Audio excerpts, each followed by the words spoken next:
start with, you need to fill a pan with cold water, because when you peel a potato, it starts to discolour. So I'm going to get some water.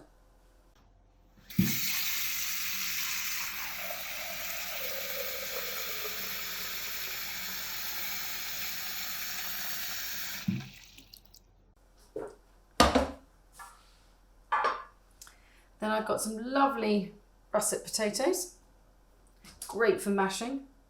And when you peel, make sure you don't have your knuckle there and take the top off. Again, if you knock you onto your soft pad here, it's not going to cut you. So turn that potato in your hand. This is a skill you need to practice. And then look, we've got the bit on the end of there to dig out any bits. It has a purpose. It's not just a pretty design feature.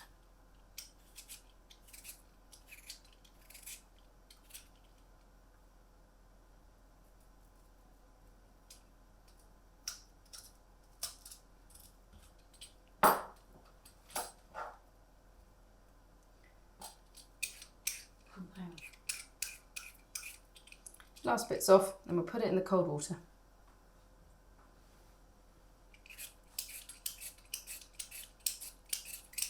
And we'll do all the rest of these potatoes and to put them all together.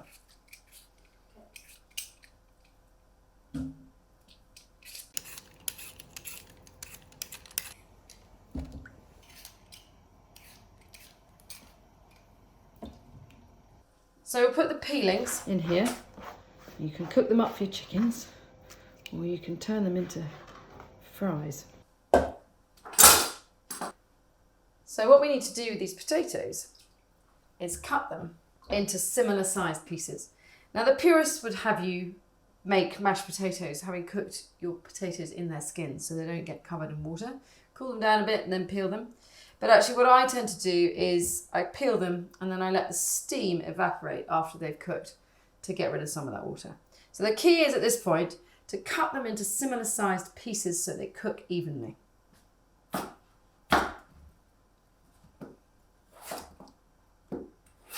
You don't want them too small, but equally you don't want them too big either. You don't want them too small so they disintegrate, or too large that they take hours to cook through. So that potato I only cut into 3 bits.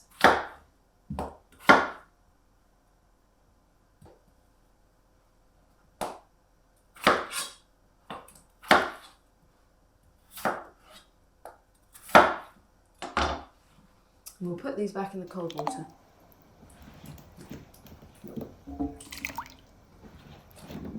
I'm doing it by hand so it doesn't splash around too much. What you want to do is add a bit of salt for seasoning. Okay, rinse them off, my hands are wet. And then we're going to turn the heat up high. Bring them up to a boil. It's often the way that you cook root vegetables from cold water. So that's what we're doing. Because of the texture of them and the density of them, it helps them cook more evenly. And with a mashed potato, you're going to cook them all the way through so they're really soft and easy to mash. Because if you don't do that, then you can get lumpy mash and it's not great. So we'll leave those to cook. Put a lid on to make it come to the boil more quickly. So lift the lid, but be careful in case it's hot. I'm just going to pierce them to see if they're soft all the way through. If you find it easier, what you can do is pick one out, be careful, and put it on your board, and then you can be sure to be able to pierce it properly. And that has still got a bit of crunch in it. So we're going to pop that back into the pan.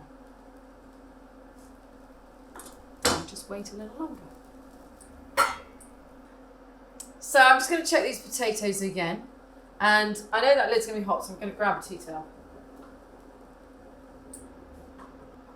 Let any water drip in there so it doesn't drip onto you. And again, just take a potato out. And just pierce it. And that is now very soft, which is just what you want. So we'll take those over to the side and put them into a colander.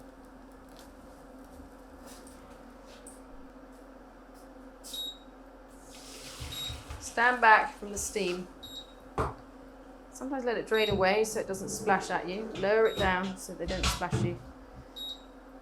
And what you're going to do is just pop these onto that pan and leave them in the sink. You want that steam to all dissipate a little so it doesn't have so much water in the potato, so you still get the potatoey taste.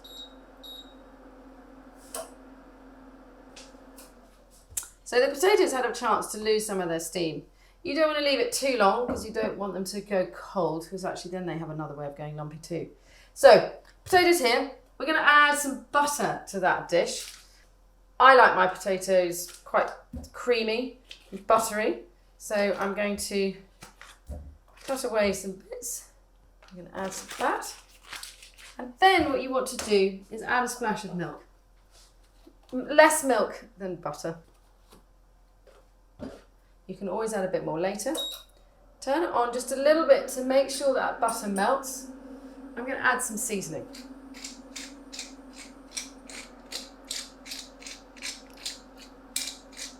The reason to do all this now is because you don't want to stir your potatoes too much once they're mashed, otherwise they turn into glue. And not too much salt because we've already salted the potatoes, so we'll try it at the end. So we let that melt. So that's nearly all melted. Now I can start squeezing the potatoes in. So I'm going to use a potato ricer. It's like a massive garlic crusher. And I think these are the best ways to make mashed potatoes nice and smooth. We're going to turn the heat off because we don't want them to cook much more. And what you do with this is you scoop your potato into the ricer.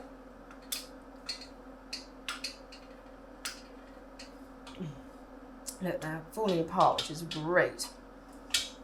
Fill that up like that, and then close the lid like you do a garlic crusher. Squeeze them into that butter and milk.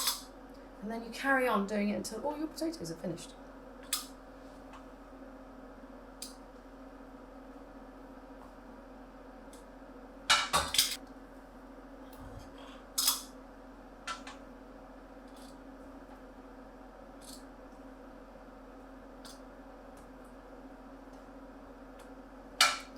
Definitely a job that can sometimes need two hands.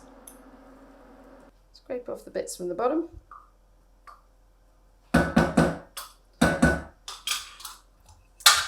Then what you're going to do is you're going to stir that potato into the liquids. Don't stir too much. You don't want it to become more paper paste. Now, before I finish stirring completely, I'm just going to taste it.